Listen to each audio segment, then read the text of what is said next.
Okay, I'm going to get the milk heated up. I'm going to do 1 1/4. I'm going to get the I'm going to get the milk heated up, and I'm going to pour 1 1/4 cup in my pitcher, and I'm going to put it in the microwave for 1 minute. I'm shooting for 110 degrees Fahrenheit.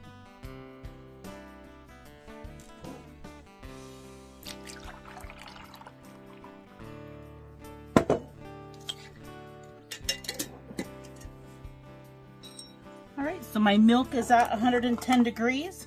I'm going to add a tablespoon of yeast. I'm going to add 2 tablespoons of sugar, so that will feed the yeast. And right now I'm going to do a tablespoon of butter, and then I'm going to add more later. But I'm going to let this rest for 5 minutes.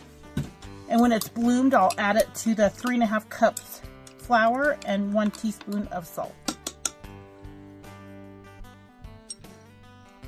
In the mixer, I'm going to add my 3 1/2 cups flour. There's 2. And 1 1/2 more cups, so that's 3 1/2 cups flour. 1 teaspoon of salt. And then I'm going to go ahead and whisk that by hand real quick, just so it's incorporated. Okay, I have heated up the milk to 110. I added 2 tablespoons of sugar, 1 tablespoon of butter, and a tablespoon of my yeast. And you can see my yeast is fresh because it has bloomed. And it's also a good way to see if your yeast is fresh and your bread will rise. And now I'm going to add it to 3 1/2 cups of flour and 1 teaspoon of salt.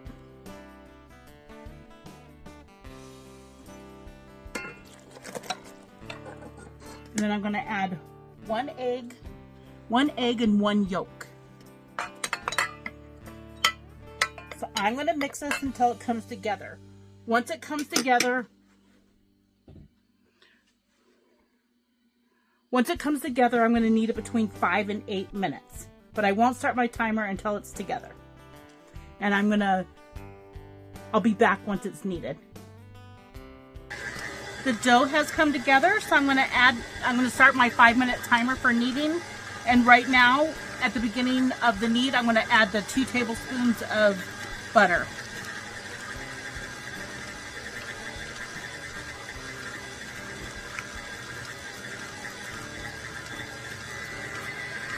It is sticking a little bit, so I'm going to add a tablespoon at a time.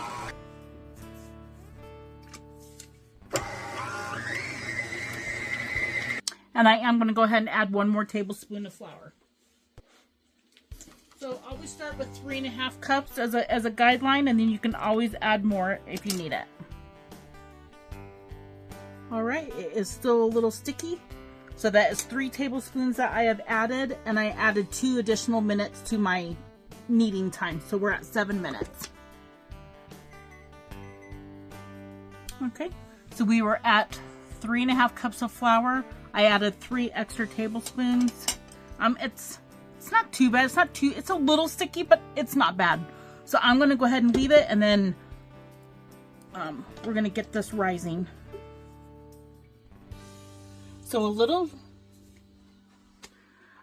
trick to speed the bread rise up. If you have a pressure cooker and have a yogurt setting, that is what I use to speed my dough rise up. So I'm going to spray this with some olive oil. I have a 9-inch round silicone that I put in the bottom so the dough doesn't stick. And then I'm going to put it on for 30 minutes on the yogurt setting. So instead of letting it rise in an hour, it's only going to take 30 minutes. It just speeds up the process. Alright, so here is the 9-inch silicone that I'm going to put in the bottom.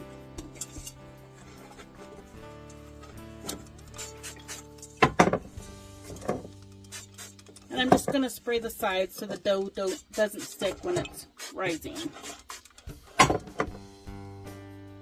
And then I'll put it in the pressure cooker. And I'm going to go get my dough. Alright, if you don't have a dough scraper, I would recommend this. This helps get the dough out nice and easy out of the mixing bowl. And this dough is amazing. It's soft. It's nice. It's a nice creamy dough.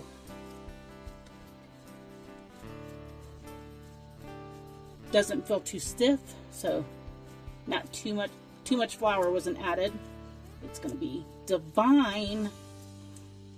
All right, so I'm gonna put that in the pressure cooker, and then I put on a glass lid because I like to watch the bread rise.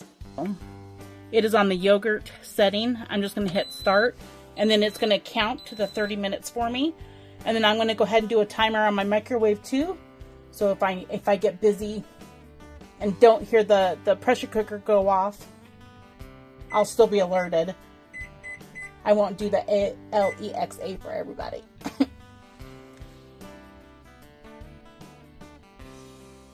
So this is how it currently looks.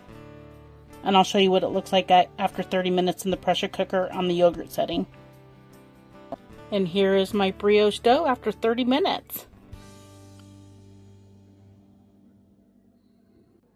Alright, so I'm going to take half of this dough.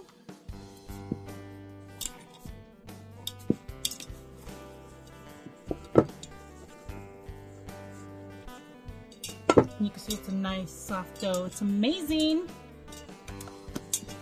And I'm going to leave the rest of the dough. I'm just going to give it a little flip because it's still warm. And I'm going to put it back in the pressure cooker just to sit in there because it's warm. Alright, and on the silicone mat, I don't need to use any flour, so I'm not worried about it sticking.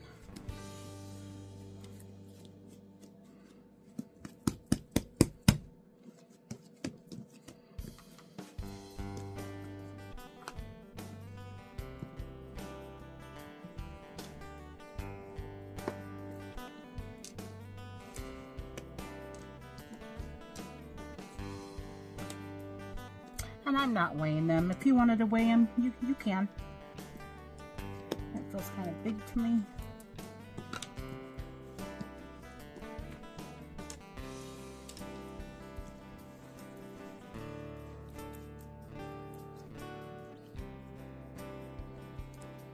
Just kind of shape them a little off-shaped here. Corner, corner, in, roll, tuck.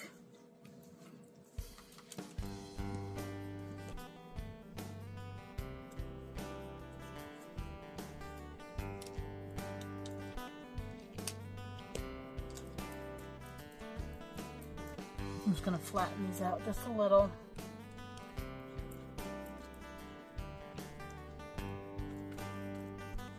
Just have 2 hamburgers, so I'm going to just do the 2 buns here.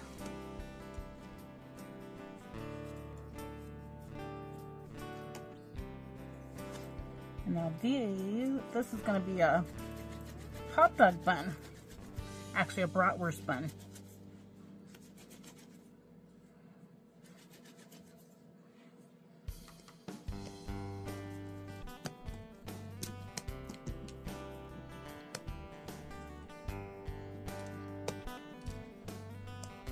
And that's about 5 inches long.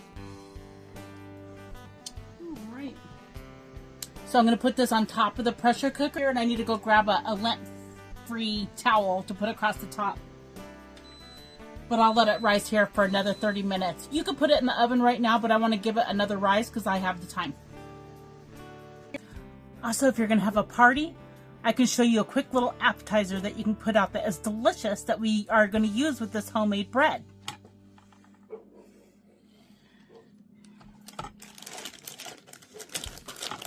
So I'm going to take these hot dogs and I'm going to cut them in. Let's see. Let's do thirds. We're going to cut them in thirds. I'm going to take this down the middle and then just cut little triangles.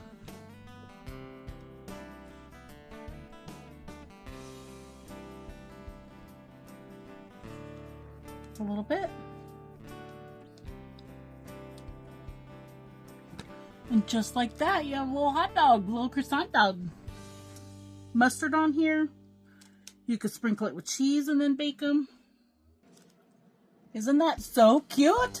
Now we're going to get them baked up 350 degrees for about 12 minutes. 10 to 12. We'll keep an eye on them. All right. So as of right now, we've done hamburger buns, just a couple, some hot dog buns, some little miniature hot dogs for a party, or a little snack on the weekend or Friday night. And then we have a little bit of dough left here, so now I'm going to make cinnamon rolls for 2.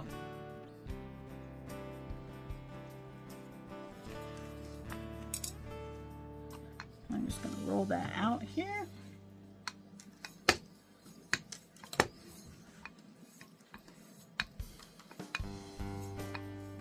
So I melted about 2 tablespoons of butter here.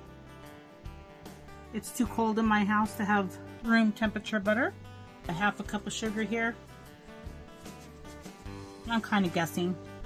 Measure with your heart. I'm going to make my own brown sugar here real quick. I'm going to do about a teaspoon of molasses. Measure with your heart. I'm going to put a little bit of butter in here to help me get this mixed up. About a teaspoon. You can do a lot more in a big mixer, but I just needed a little bit for this cinnamon roll for 2.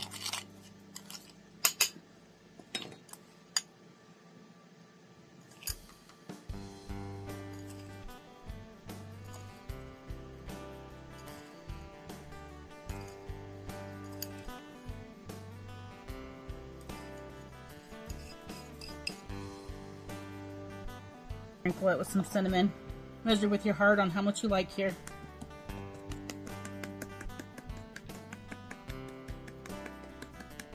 Ooh, smells delicious. I'm gonna do it this way.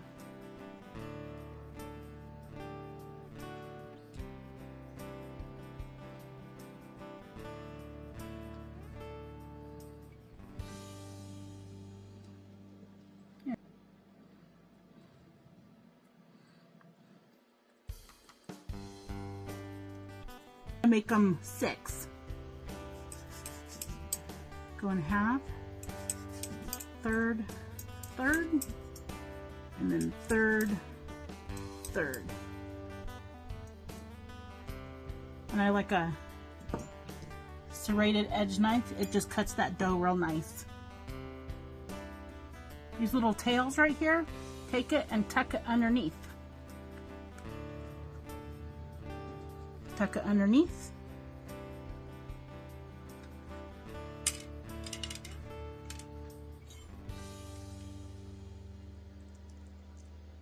Tuck it underneath. Put these in the oven for 350 degrees for about, we're going to start for about 10 minutes and I'll check them then.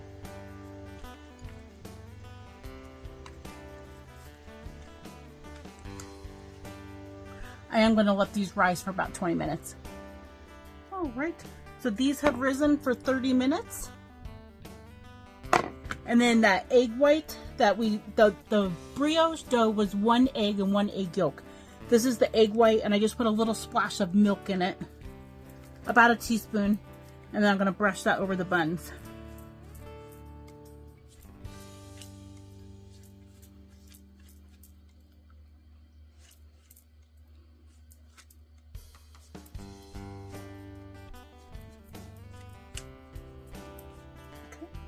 These have risen for about 10 minutes. I'm going to put the buns in the oven 350 degrees for about 15 minutes and then I'll check them. It's usually about between 15 and 18. I have a little bit of that egg wash left and I don't want it to go to waste. So I'll just brush these little hot dogs. And I'm going to put these in 350 degrees for about 10 to 12 minutes.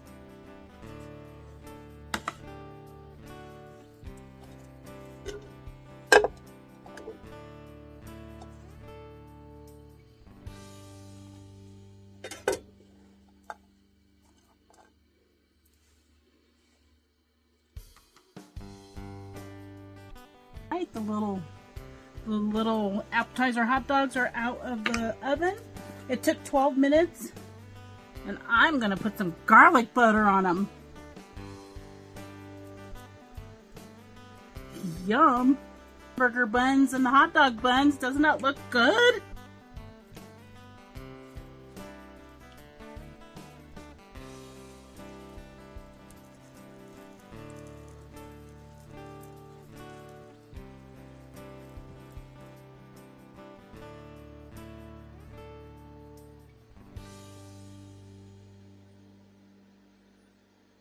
I think they look amazing. I'd like them on my party table. Here is one of the little hot dogs. Still very hot. Very good. Homemade bread is amazing. You should try it. Very hot. Again, you want the serrated edge knife. It just cuts through the bread better. Ooh. Doesn't that look good? And we still have leftover butter, so I'm just going to use this.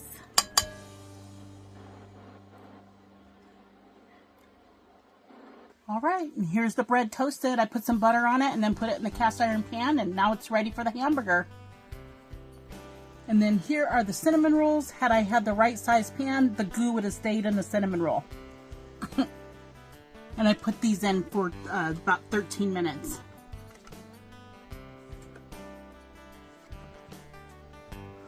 And you can see these are soft.